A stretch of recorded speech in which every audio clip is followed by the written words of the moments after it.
Well, joining me live is Dr Glenn Kolomeitz, military lawyer and defence academic, and has a PhD in war crimes. Dr Glenn, thank you very much for joining us. We've seen footage of Israeli attacks on tunnels and other infrastructure in civilian areas used by Hamas. You were an air operations officer trained in targeting and later an army legal officer advising commanders on drone targeting in Afghanistan. So what do we know about Israel's targeting, planning processes and application of international humanitarian law in those processes? Janie, Israel has very robust targeting processes to inform commanders when making targeting decisions.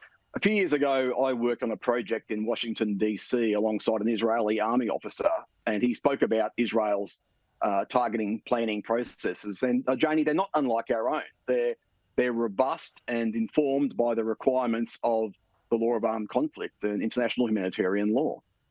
So how transparent are those processes and how open is Israel about the way Israeli commanders make their targeting decisions? The planning processes and the application of IHL, of international humanitarian law, in that planning are very transparent in terms of Israel and in terms of many countries, Australia included.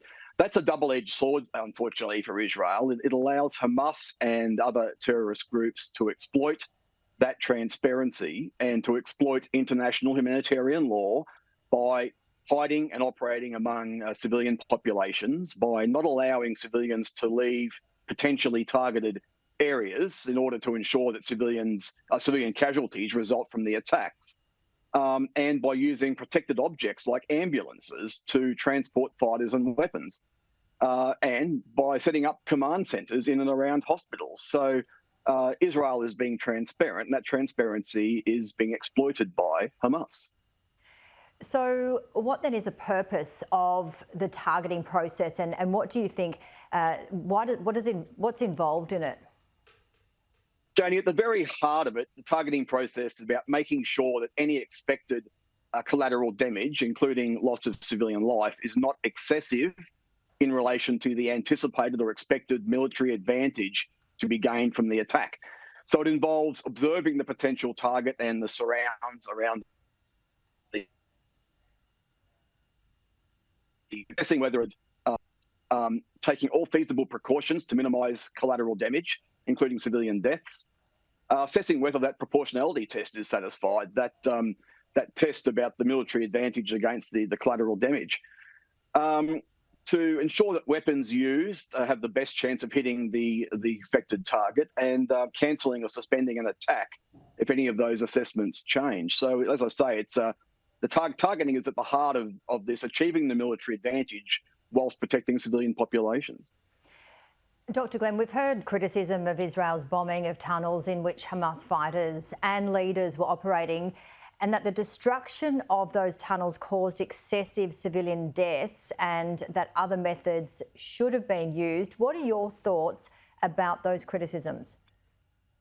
Janie, there's no doubt that the killing of a number of Hamas leaders and a significant number of Hamas fighters, whilst at the same time denying Hamas the use of those tunnels, provided a definite military advantage. Bear in mind, those tunnels were created by Hamas with a view to attacking Israel. So we have that test of that first part of the targeting test is clear, the military advantage.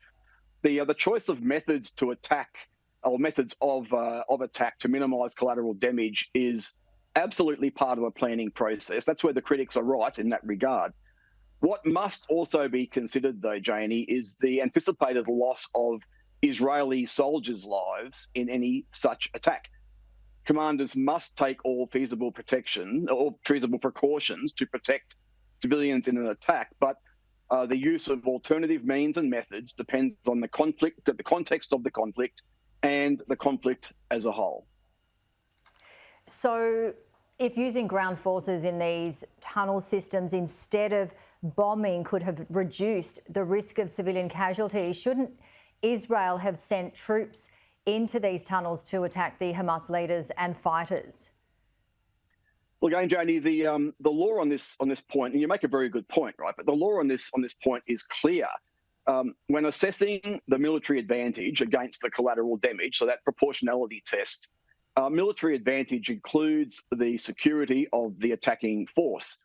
Bear in mind, these tunnel systems were set up by Hamas for this purpose, to attack Israel and defend itself against an attack by Israel.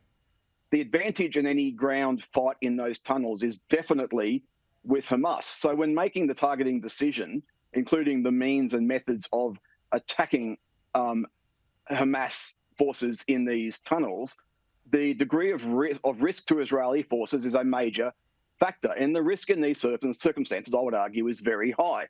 So in that circumstance, improving the security of attacking Israeli forces permits an increase in collateral damage, including civilian deaths under the proportionality test. So is it possible that the methods used to attack the tunnels could have resulted in a disproportionate loss of civilian lives, even when factoring in the protection of attacking Israeli forces? Joni, that's a very balanced question, and I appreciate it. It is possible, of course. But I just want to quote David Sheffer, who was the former US ambassador for war crimes issues. He stated in the last couple of days that the determination of what is and is not a war crime in Gaza will take time. So we shouldn't leap at broad characterizations of what the IDF, the Israeli Defense Force, is doing in Gaza as some body of war crimes.